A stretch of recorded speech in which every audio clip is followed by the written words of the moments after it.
Ganon din dito kay Erica na burikat na ito, na pagkatapos na, kaganda-ganda ng katawan niya nung unang binablog yan Kuan Rab. Pero ngayon tingnan nyo, losyang. Anong ibig sabihin yan? Wala akong sinasabi dito kung ano pa. Paano ba nagiging losyang yung isang dalaga? Paano ba nagiging losyang yung materialis puertes kuno dati? Ngayon makikita mo pati ilong warat. Ito yung buhay ni Erica na hindi lamang hampas lupa, kain ibak baboy pa ito. Nilalamon ito ibak ng baboy. Doon natutulog yan sa katabi ng baboy ito. Kaya yabang lang itong mga putang ina to. Ito na, ha? Pakita ko na sa inyo, ha? Ayan. Sa bahay na ito, yan. tirang babae na nagngangalang Erica. Ayan, kulungan ng baboy, oh. Siya sa kanyang pag-aaral para mamasukan bilang isang kasambahay at para na rin makatulong sa kanyang pamilya. Sumasali din siya sa kunin nyo pa.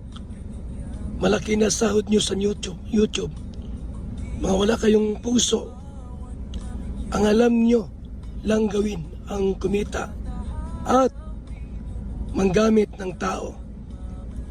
Kaya nga ako umalis dyan dahil naamoy na namin agad na ganyan pala kalakaran dyan. Ilalab team pero sa kanila ang kita. Umaapaw na pera nyo. May mga magaganda kayong bahay. Nakain kayo ng masarap pero sarang-sira naman ang puri ng taong ginagamit nyo sa vlog nyo. Kung may 15 files sa US, may Kalinga files sa Daet. Minor pa lang. Yung bata na in love din, na in love team nyo, wala man lang kayong ginawang aksyon nang dinala siya sa dilim. Grabe, nasistikmuran nyo mga ganyan. Buti na lang nakaalis ako ng maaga at di ako nagpalinlang sa mga matamis nyong salita. Mga manggagamit doon sa mga one-sided na di alam kung anong pinagdadaanan tulad ni Gense na nagrabyado. Wala kayong karapatan na magsalita ng di maganda dahil di nyo alam kung ano ang naranasan niya. Diyan at isa ako sa naka-experience niyaan, kaya thank you talaga na nakaalis ako agad diyan, lalo na ang daming toxic sa community nyo. Doon po sa problema nitong Kalingap, dito nga kina Bal Santos Matubang na ito, kina Kalingap Rab na ito, na ito pong pinatulpo nga itong founder ng Kalingap, na kung saan ay sinasabi ko po ito, nagagalit po ako rito kay Bal Santos Matubang doon sa particular na mayroon pong live yan dati na ang sinasabi po niya ay kulto itong KOJC. Kaya po doon lang po ako nagagalit sa kanya. Kaya sinabihan ko pa nga gunggong yan at hindi nag-aral. Dahil nga po yung pagkakasabi niya na kulto raw itong KOJC, doon lang po sa particular ng galit ako. Pero dito po sa mga ginagawa ng pagtulong, hindi po ako nagagalit dyan. Bago sabi ko nga ay naghahanga din ako niyan hanggang sa nalipat dito sa anak niya, dito nga kay Kalinga Prab. Ngayon, kasi mayroong vlog, mayroong live itong si Kalinga Prab na sumausaw itong si Erica. Itong Erica na ito po yung sponsor nila. Ay hindi, yung beneficiaries nila na matapos palamunin. Ito pong Erica na ito, para malaman lang po ninyo, ang tulugan po niyan, doon po yan sa katabi po niya ang baboy. Baboy po ang katabi niyan sa pagtulog. Ganyan po. Tapos tinulungan, lahat tinulungan, hanggang sa naiangat yung buhay. Lahat binigyan, pati yung lulo niya binigyan ng bangka ng Kalingap para panghanap buhay. Lahat yan, milyones po ang naitulong diyan. Ngayon, hanggang sa pababahayan na yan. At yun nga may donor, may sponsor na bigay ng kalahating milyon nga yan, na yun si John A. At yan po ay binigay na niya kay Kalinga Prab. Ngayon, sa hindi malaman kadahilanan, pero isa lang ang alam ko. Ang dahilan lang po dyan ay yung sinabi ni John A na kumalas ka na dyan, ako ang magpapatayo ng bahay mo at lahat ibibigay ko sa iyo. Yun lang yun. Siyempre, magbibigay ba ang isang tao na walang kapalit? Natural ang kapalit noon, yung singit.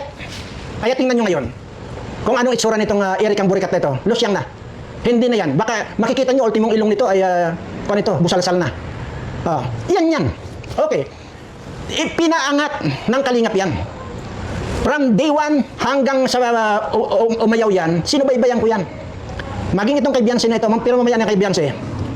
At ipapakita ko rin yan, yung tatay niyang inutil. Ang buhay nila yan, hindi nga na nga sila lumalamon.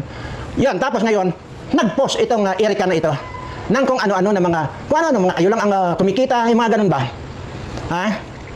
Anong pakialam mo doon kung kumikita? Ang importante doon, iblinag kayo, bumayad kayong i-vlog, pagkatapos sobra-sobra pang binigay sa inyo ng Kalingap. Hanggang sa napayaman kayo. Pagkatapos yung bigla na lang, umalis. Okay. Wala na, bigla na lang umalis yan. Wala kayong narinig kay Kalingap Rab, wala. Kung inaantay ko nga murahin yan pero hindi nangyari yun dahil talagang mabait itong batang itong si Kalingap Rab na ito Anyway, wala na yan. Tapos ngayon nakikisaw-saw ka, naburikat ka. Ang buhay mo, panoorin mo itong ipapanood ko sa iyo, kaya doon, kaya ito makita nyo, talagang kung baga sa kanyan, sa materialis virtus pa.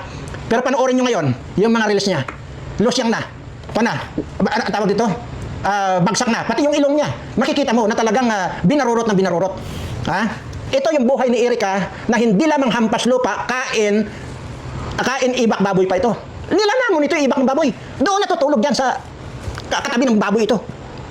Kaya yabang lang itong mga putang na ito na, Pakita ko na sa inyo, Ayan. Sa bahay na ito, yan. tirang babae na nagngangalang Erica. Ayan, kulungan ng baboy, Siya sa kanyang pag-aaral para mamasukan bilang isang kasambahay at para na rin makatulong sa kanyang pamilya. Sumasali din siya sa mga modeling contest para lang kumita at may pang tustos sa pang-araw-araw. May talento rin siya sa pagkanta at hinandugan pa nga tayo ng isang awitin. Yan, kulungan ng baboy. Diyan natutulog yan. Saan man at nasaan ba ito ang pangarap Yan pang busis niyan. Panoorin ang kabuang kwento at huwag kalimutan mag-like. Ayan, Gusto ko ipakita sa inyo kung anong buhay ng hayop na yan. Na kumakain ng ibak ng baboy yan. Ayan, hello mga Yan Yan. Grabe ko. Yan ang bahay. Okay, hindi pala si... Hello. Ayan tingnan nyo. Katabi niyan ang baboy matulog. Erika, magandang araw. So ayun mga kalingap, sabi ko pala ng bahay nila. Ano po ata ito? Tawagin ko? Kulungan ng baboy. Kulungan ng baboy. Oh. May big pa po. And ayan, dito si Erika. Yan. Hello Erika. Good, magandang hapon. Dito lang ako mga pwesto. Erika, dito kami ngayon kasi nilapit ka sa amin ni Roel Malalab. Siyempre, para ikaw ay matulungan din namin. Sapat na kami makakaya. Anong complete name mo, Erika? Erika may pansop. Soreta po. Soreta. And Erika, ako si Kalingap Rab. Pinsan ko si Dodong Roel. And yun, nilapit ka nga sa amin and kailangan mo rin daw ng tulong. Kumusta naman kayo, Erika, dito? Ano po? Okay lang naman po. Minsan po. Kumakain ng kain ng baboy. Yun, sabihin mo. Nag-aaral ka ba ngayon, Erika? Ayan to. Nag-stop po. Stop na. Aral po. Bakit ka nag-stop? Nakagtrabaho po ako sa Manila. Nagpakatulong. 20. Napakagapon po sana, napakalaki sana. May garage pa yung plinano na po. At kumuha sila ng architect para gumawa sana ng bahay niyan.